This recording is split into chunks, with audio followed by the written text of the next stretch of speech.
अस्सलामु अलैकुम वरहमतुल्लाहि वबरकातुहू। आऊज़ु बिल्लाहि मिनश्शैतानिर्रजीम। बिस्मिल्लाहिर्रहमानिर्रहीम। रब्बिश्रह ली सदरी वयस्सिरली अमरी वहलुल उक़दतम मिन लिसानी यफ़क़हू क़ौली। रब्बि ज़िदनी इल्मा अल्लाहुम्मा फ़क़िहना फ़िद्दीन। आमीन। प्यारे बच्चों, क्या हाल हैं आप सबके? उम्मीद करती हूँ खैरियत से होंगे। दुआ है अल्लाह सुब्हाना ताला आप सबको अपनी हिफ्ज़ मान में रखे, हर शर, हर फितने और हर बीमारी से बचा कर रखे। अल्लाह सुब्हाना ताला अरबी ग्रामर के ज़रिए कुरान का समझना, अल्लाह के हर हुक्म पर अमल करना और अल्लाह ताला के कलाम को आगे पहुँचाना आसान फरमा दे। आमीन अल्लाहुम्मा आमीन। पिछली दफ़ा हमने लफ्ज़ की अक़साम पढ़ी थी। आज इंशाल्लाह हम लफ्ज़ का इस्तेमाल देखेंगे कितनी तरह से होता है।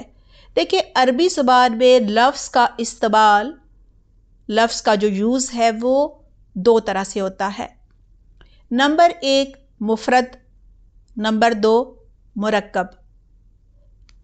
मुफ़रद सूरत कौन सी होती है और मुरक्कब सूरत कौन सी होती है? यानी लफ्ज़ जब अरबी ज़ुबान में इस्तेमाल होता है किसी सेंटेंस में, किसी जुमले में, तो कभी वो मुफ़रद होता है और कभी मुरक्कब होता है। ये जानना बहुत ज़रूरी है कि मुफ़रद क्या होता है और मुरक्कब क्या होता है।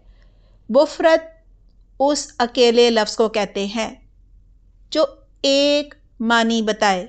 इसको कलीमा भी कहा जाता है। यानी एक लफ्ज़ जो होता है, एक वर्ड, वो मुफ़रद कहलाता है।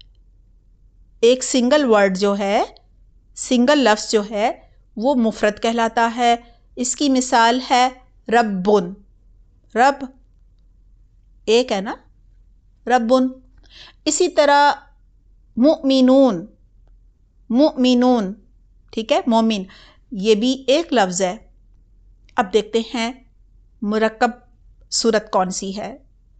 मुरक्कब के लुग़वी मानी है जिसको जोड़ा जाए, यानी दो अल्फाज होंगे उनको मिलाया जाएगा, जोड़ा जाएगा।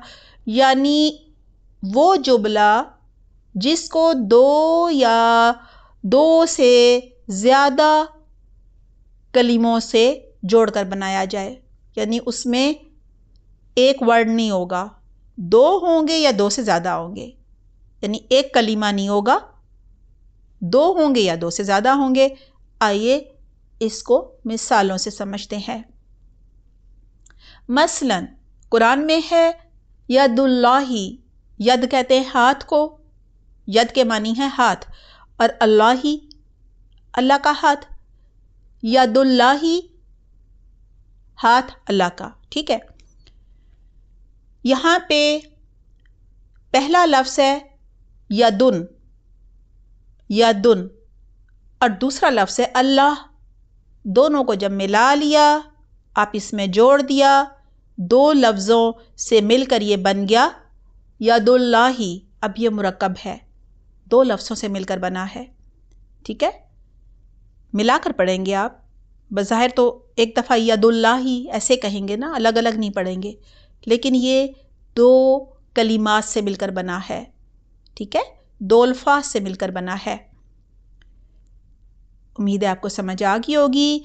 इंशाल्लाह अगली दफ़ा हम देखेंगे कि कलीमा की कितनी इक़साम है, ठीक है। हमने लास्ट टाइम पढ़ा था ना कि लफ्ज़ की दो किस्में होती हैं, एक कलीमा और दूसरा मुहमल। मुहमल को छोड़ दिया क्योंकि बेमानी बात है, उसकी तो आगे कोई किस्में नहीं है।